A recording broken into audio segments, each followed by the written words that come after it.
વિષયમાં આપણે તમારું જે ચેપ્ટર નંબર 3 છે Indian telecom industry looking beyond 3G and 4G એના માટેની વાત કરવામાં છે. તો બેઝિકલી તમને આ ચેપ્ટરમાં શું સમજાવવામાં છે તો કે બેઝિકલી આપણું જે ટેલિકોમ ઇન્ડસ્ટ્રી છે એ કઈ રીતે 3G એન્ડ 4G સુધી પહોંચી ગયું હતું, અથવા તો એના શું એડવાન્ટેજ છે, એના શું ડિસએડવાન્ટેજ છે, અને હવે કઈ રીતે 5G સુધી પહોંચવા માટે કોશિશ કરી રહ્યું છે, પ્રયત્નો કરી રહ્યું છે, એ બધું તમને આ ચેપ્ટરમાં સમજાવવાનું છે.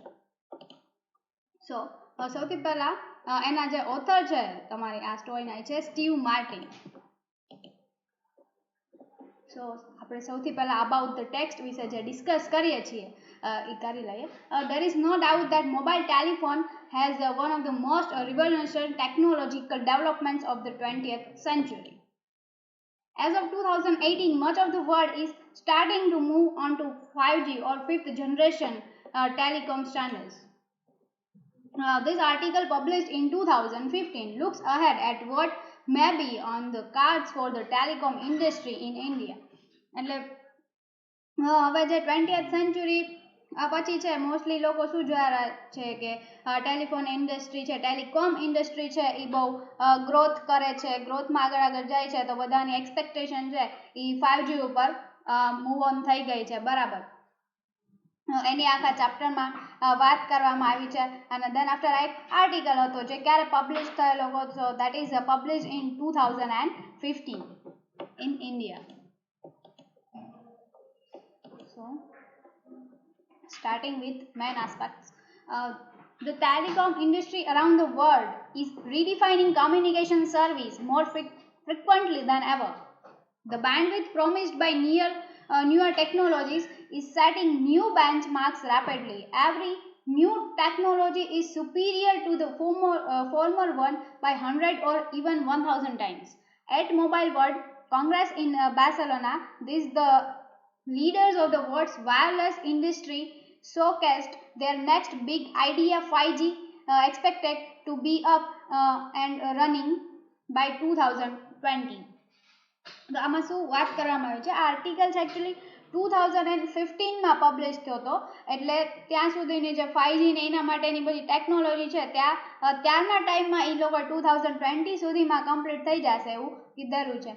અને શું છે કે હવે દિવસે ને દિવસે ટેલિકોમ ઇન્ડસ્ટ્રી છે બરાબર, એનું telecom industry and communication service છે એ દિવસે ને દિવસે સારી થતી જાય છે. દેન આફ્ટર બેન્ડવિડ્થ છે એ લોકો નવા ટેકનોલોજી આવે છે અને નવા બેન્ચમાર્ક્સ છે એ ઇન્ટ્રોડ્યુસ કરે છે. દેન આફ્ટર કોઈ બી ટેકનોલોજી હોય એ જે પહેલા ટેકનોલોજી એક્ઝિસ્ટન્સ હોય એના કરતાં 100 ટાઈમ્સ ઓર ઇવન 1000 ટાઈમ્સ જે છે એ સારી હોય. Faster speed of up to 10 Gbps, reduce latency of 1 millisecond, 500 times faster than current LTE technologies, green and sustainable infrastructure. Scientists at the University of Sydney in Australia and the University of Surrey have achieved 5G speeds of 11 Gbps during a test, far exceeding the speed of existing LTE networks, that is 50 Mbps. આમાં તમને advantage આપેલા છે, like એની speed છે એ ક્યાં સુધી વધી ગઈ છે તો કે 10 Gbps સુધી ઇન્ક્રીઝ થઈ ગઈ છે. દેન આફ્ટર એ જે ટાઈમિંગ છે બરાબર નેટવર્કનો એ 1 મિલીસેકન્ડ કરતાં બી ઓછો હોય છે અને 500 ટાઈમ્સ એ ફાસ્ટર છે આપણું જે કરંટ LTE ટેકનોલોજીસ છે એના કરતાં. Then after a green and sustainable infrastructure છે, એટલે કે એન્વાયરમેન્ટને બી એટલું હાર્મ કરતું નથી. અને સિડનીમાં ઓસ્ટ્રેલિયાની જે એક યુનિવર્સિટી છે બરાબર, એ લોકોએ સર્વે કરેલો છે કે 5G સ્પીડ્સ છે બરાબર 11 Gbps ની સ્પીડ પકડી લીધી છે ડ્યુરિંગ અ ટેસ્ટમાં. અને એની સ્પીડ છે એ એટલા નેટવર્કની સ્પીડ એટલી બધી વધી ગઈ છે, લાઈક 50 Mbps છે એટલા એનાથી બી વધારે જાય છે. A leading telecom operator in India has partnered with the world's largest telecom operator, China Mobile, to work jointly on evolving technologies like 5G and procuring advanced telecom equipment. The operators will not be required to abandon the legacy network entirely because of the backward compatibility with the existing technologies, but there will be massive change in the base stations for better coverage and lower power consumption. એટલે કે ઇન્ડિયાની વાત કરીએ તો આપણે જે leading telecom operator છે એ લોકોએ કોની સાથે પાર્ટનરશિપ કરેલી છે તો કે વર્લ્ડના લાર્જેસ્ટ ટેલિકોમ ઓપરેટર છે ચાઇનામાં, બરાબર. એની સાથે જોઈન્ટલી વર્ક કરવા માટે, એમની ટેકનોલોજીસને અપનાવવા માટે, 5G થિંગ્સ અપનાવવા માટે અને નવા એડવાન્સ્ડ ટેલિકોમ માટેના જે ઇક્વિપમેન્ટ્સ હોય આ બધું મળી શકે અને આપણી ટેકનોલોજી છે એ વધુને વધુ આગળ જઈ શકે એના માટે ચાઇનાના એક ટેલિકોમ ઓપરેટર સાથે પાર્ટનરશિપ કરેલી છે, બરાબર. એ લોકોના ઓપરેટર્સ છે એની ટેકનોલોજીસ છે, બરાબર, એ અત્યારે પ્રોપર વર્ક નથી કરી શકતી બીકોઝ ઓફ લેક ઓફ કમ્પેટેબિલિટી, કે આપણા અહીંયા જે નેટવર્ક ઇસ્યુઝ છે, અહીંયા જે એન્વાયરમેન્ટ છે એની સાથે મેચ કરી શકતું નથી એટલા માટે. બટ હા, કે ધીરે ધીરે જેવી રીતે ટેકનોલોજી આગળ વધે છે તેવી રીતે આ લોકોની સાથે પાર્ટનરશિપ કરીને બહુ સારો મેસિવ ચેન્જ છે એ આપણે લાવી શકીએ છીએ.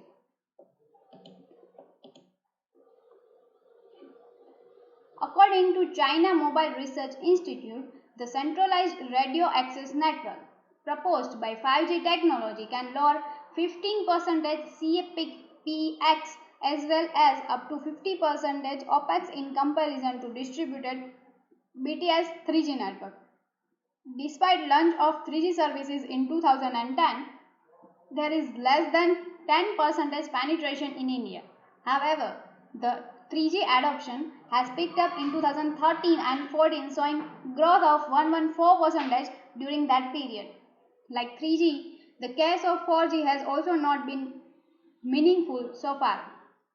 કે આમાં આપણને એ લોકોએ જે રિસર્ચ કરેલી છે એના માટેની બધી વસ્તુ આપેલી છે, like China mobile research institute છે એ લોકોએ રિસર્ચ કરેલું છે કે 5G છે, બરાબર, એ પ્રપોઝ કરવામાં આવેલું હતું એ લોકો દ્વારા 5G ટેકનોલોજી છે, પરંતુ એ હજી સુધી એપ્લિકેબલ થઈ નથી. લોકો મોસ્ટ ઓફ છે એ 4Gમાં જ અત્યારે કરે છે ઇન્ડિયામાં. 3G સર્વિસ છે એ બી ઇન્ડિયામાં ક્યારે લોન્ચ થઈ ગઈ તો કે 2010માં, અને એનું પેનિટ્રેશન એટલે કે એનો યુઝ છે એ ત્યાંના સમયે કેટલો કે 10% કરતાં બી બહુ ઓછો એનો યુઝ થયેલો હતો. અને ધેન આફ્ટર એનો યુઝ થવાનો, એની બહુ સારી સર્વિસ આપવાનું 3G નેટવર્કને બહુ સારી સર્વિસ આપવાનું ક્યાંથી સ્ટાર્ટ થયું હતું તો કે લોન્ચ 2010માં થઈ હતી, બટ 2013 અને 14માં તેણે છે એ ગ્રોથ દેખાડ્યો હતો, દેટ ઇઝ ધ 114%. પણ જેવી રીતે 3G છે એવી રીતે 4Gની બી વાત થાય છે કે હજી સુધી જેમ 3G બી હતું બટ એટલું બધું કંઈ મિનિંગફુલ કોઈ વર્ક થઈ શકતું નથી, કે એટલું બધું બી બહુ સ્પીડ નથી, એવી રીતે 4Gમાં બી આપણને સેમ ડિસએડવાન્ટેજીસ છે. Only few operators have managed to launch 4G service significantly in bigger cities. Lack of technology ecosystem, relevant content and services, low-cost 4G enabled handsets, delayed government processes like right-of-way and permissions, etc. are causing delay in the launch of 4G services and greater penetration of 3G. Some other challenges for operators are low ARPU, high investment, low tariff, and a high competitive market. India is currently seeing the growth of 3G services, and we are hopeful of the success of the 4G services in the future. એટલે કે 4G services હતી, બરાબર, એ જ્યારે launch થઈ એમાં અમુક જ operators છે, અમુક જ ટેલિકોમ ઇન્ડસ્ટ્રીના ઓપરેટર્સ છે એ સક્સેસફુલ થયા છે 4G સર્વિસીસને કસ્ટમર સુધી પહોંચાડવા માટે, અને એ બી બિગર સિટીઝમાં. જો નાના વિલેજ હોય કે નાના સિટીઝ હોય એમાં આજે એટલું સક્સેસફુલ નથી થયા. એનું રીઝન શું છે? That is the lack of technology ecosystem and એને લગતા જે કોન્ટેન્ટની, એને લગતા જે બીજા સર્વિસીસની જરૂર હોય એ લોકોને મળી નથી શકી.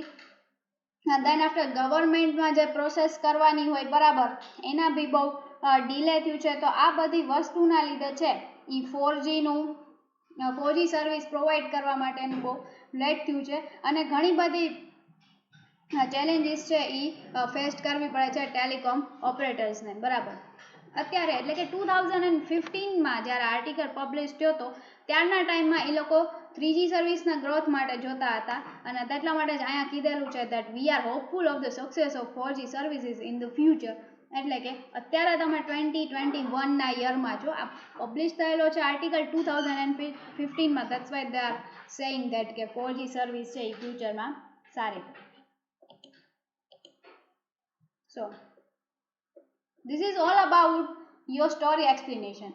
Basically this is not a story, this is a article. બરાબર, આ એક આર્ટિકલ છે જે પબ્લિશ કરવામાં આવ્યો હતો અને જેમાં તમને ચેપ્ટર 3 તરીકે આપવામાં આવ્યો છે કે કઈ રીતે ટેલિકોમ ઓપરેટર્સ છે, ટેલિકોમ ઇન્ડસ્ટ્રીઝ છે, એ લોકો ઇન્ક્રીમેન્ટ કરે છે એના સર્વિસીસમાં 3G 4G અને 5Gના સર્વિસીસમાં. બરાબર. Now we are seeing the question answer of this session. That is, first, what changes can be expected in India's telecom infrastructure with adoption of 5G technologies? એટલે કે આપણે કયા ટાઈપના ચેન્જીસ છે એ એક્સપેક્ટ કરી શકીએ ઇન્ડિયન ટેલિકોમ ઇન્ફ્રાસ્ટ્રક્ચરમાં શેના લીધે થઈને, તો કે 5G ટેકનોલોજી છે એના એડોપ્શનને રિલેવન્ટ થઈને કયા ટાઈપના ઇન્ડિયન ટેલિકોમ ઇન્ફ્રાસ્ટ્રક્ચરમાં તમે ચેન્જીસ એક્સપેક્ટ કરો છો? તો answer is 5G technology will change the scenario completely. This technology will bring paradigm shift in the wireless networks with features like faster speed up to 10 Gbps, reduced latency, sustainable infrastructure, flexible wireless technology and secured network with uninterrupted connectivity. એટલે કે આમાંના આપણે અમુક advantage છે ઓર અમુક changes છે એ already સ્ટોરીના એક્સપ્લેનેશનમાં જોઈ લીધા છે.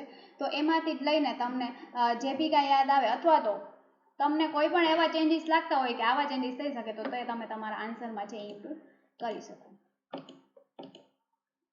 The existing LTE network is a 50 Mbps while 5G would be 10,000 megabit per second. 5G would prove game changer not only due to high speed but low power consumption, low latency and 100% geographical coverage. એટલે કે આમાં એમને વધારાના changes બતાડ્યા છે કે કયા ટાઈપના છે એ 5Gમાં તમે ચેન્જીસ એક્સપેક્ટ કરો છો. Second question, what are the general challenges faced by mobile operators in India?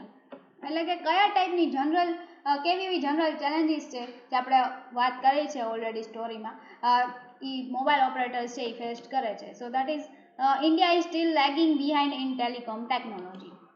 In 2010, 3G services were launched, but the penetration was only 10%. In 2013 and 2014, it showed good growth. Now 4G technology has been introduced, but it has not made much progress. જ્યારે તમને આ question પૂછવામાં આવે ત્યારે આપણે એક્સપ્લેનેશનમાં બી વાત કરેલી હતી કે આર્ટિકલ છે એ 2015માં પબ્લિશ થયો છે એટલે તમારે એ સિનારીઓ જોઈને 4G સર્વિસીસ માટે જે બી કાંઈ લખવું હોય તમારે જે કરંટ સિચ્યુએશન છે 2021ની 4G સર્વિસીસ માટે એના અકોર્ડિંગ તમારે આન્સર નથી લખવું.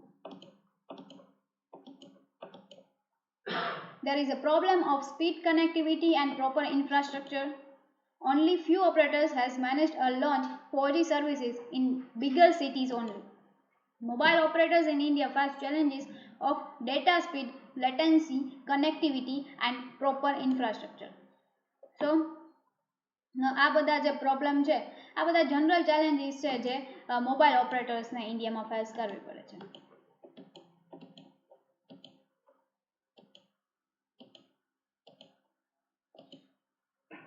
Third, 5G technology and its features. તમને આ ટાઈપનો ક્વેશ્ચન છે એ તમને ક્વેશ્ચન આન્સરમાં બી પૂછી શકે છે, લોંગ ક્વેશ્ચનમાં, શોર્ટમાં ઓર શોર્ટ નોટમાં બી પૂછી શકે છે. તો તમારે એમાં કયા કયા પોઈન્ટ કન્સિડર કરવા જોઈએ let us discuss. 5G technology is the latest technology. At Mobile World Congress Barcelona this year, the leaders of the world's wireless industry showcased their next big idea of 5G. They expect that 5G will start operating by 2022. The 5G technology can bring a paradigm shift in the wireless network with the new features like faster speed up to 10 Gbps, reduced latency of 1 millisecond, 500 times faster than current LTE technology, green and sustainable infrastructure, highly secure network offering seamless and uninterrupted connectivity. India is still lagging behind in internet speed even with 4G network. India should not ignore 5G. It should focus on 5G now with highly advanced technology. તો આવી રીતે જ્યારે તમને પૂછવામાં આવે ત્યારે આપણે આ બધા પોઈન્ટ્સ છે એ ડિસ્કસ કર્યા છે કે 5Gની ટેકનોલોજી છે એ લેટેસ્ટ ટેકનોલોજી છે. ધેન આફ્ટર મોબાઈલ વોટ્સમાં છે બરાબર, મોબાઈલનું જે વોટ્સ છે ટેલિકોમ ઇન્ડસ્ટ્રી છે એમાં ઓલરેડી 5G માટેનો બિગ આઈડિયા છે ઇન્ટ્રોડ્યુસ થઈ ગયો છે. ધેન આફ્ટર એ લોકોની એક્સપેક્ટેશન છે કે આ ક્યાં સુધીમાં સ્ટાર્ટ થશે, તો કે આ વસ્તુ છે એ 2022 સુધીમાં સ્ટાર્ટ થશે. ધેન આફ્ટર એના કયા કયા ફીચર્સ હોવા જોઈએ, તો કે એક તો એ તમને ફાસ્ટ સ્પીડ્સ આપશે. ધેન આફ્ટર તમારી ટાઈમિંગ છે એને રિડ્યુસ કરી નાખશે. ગ્રીન એન્ડ સસ્ટેનેબલ ઇન્ફ્રાસ્ટ્રક્ચર બી આપશે. હાઈલી સિક્યોર નેટવર્ક બી તમને આપશે. બટ એક પ્રોબ્લેમ એ છે કે હજી ઇન્ડિયા છે એ 4Gની સ્પીડ છે બરાબર, 4G નેટવર્ક છે એનામાં બી ઇસ્યુ છે, એની સ્પીડમાં બી બહુ પ્રોબ્લેમ્સ આવે છે. તો કઈ રીતે એ 5Gમાં પહોંચશે, અહીંયા પ્રોબ્લેમ આવ્યો છે. બટ સાથે સાથે એમ બી કહેવામાં આવ્યું છે કે આપણે 5Gને ઇગ્નોર ના કરી શકીએ. ટેલિકોમ ઇન્ડસ્ટ્રીએ જોવું જ જોઈએ કે કઈ રીતે 5G માટે આપણે આગળ વધી શકીએ છીએ. એના માટે શું કરવું જોઈએ, તો કે એના માટે ફોકસ કરવું જોઈએ તમારે 5Gના હાઈલી એડવાન્સ ટેકનોલોજી યુઝ કરવા માટેનું. So that's how your chapter number 3 is done over here. We will discuss the next chapter in our next lecture. Thank you.